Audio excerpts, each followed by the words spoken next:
Hi, I'm Amy Ford. I grew up in church. I was the church girl that never got in trouble. I had a great family. I would even march outside abortion clinics with my family when I was little and silently pray for life. And I always knew I was praying for the babies, but I never really thought about what the mommies would be feeling. And I always knew that one day I would never have an abortion, but until I got pregnant. I had an unplanned pregnancy when I was 19 years old, and coming right out of high school, I was so scared and so worried, and me and the father of the baby, we just had convinced ourselves and believed the lies of the enemy that our life was over and that we were going to be homeless and that we would be on the side of the road and our parents were going to kick us out and they were going to hate us forever. And we just believed it enough to make the appointment to go to an abortion clinic. And we scheduled it, and they made the father of the baby wait out in the waiting room. We went in and they did the sonogram, and I had thought, well, there's a pill you can take if you're less than 6 weeks along that the baby just goes away, and I try not to think about where the baby goes to.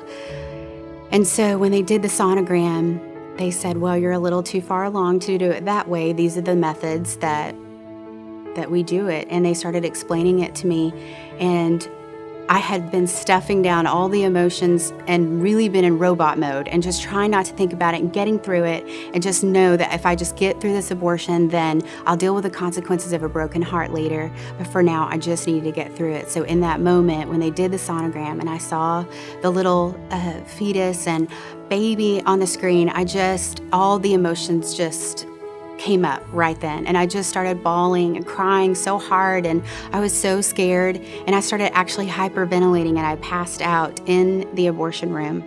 And when I came to, the nurses were standing over me, and I really believe that God gave me a sign and an angel of a nurse, because the lady she gave me a drink of water and said, you know what, you are too emotionally distraught to make a decision like this today. You can come back another day, but today is not your day. You're not getting an abortion.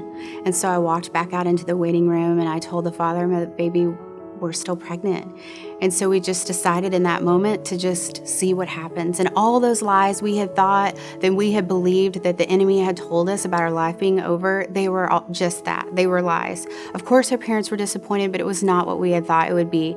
They were supportive, and it took a little bit of time, but by the time the baby came, they were so happy. Our little boy is such a blessing, and he has blessed our lives. I can't imagine what my life would be without him.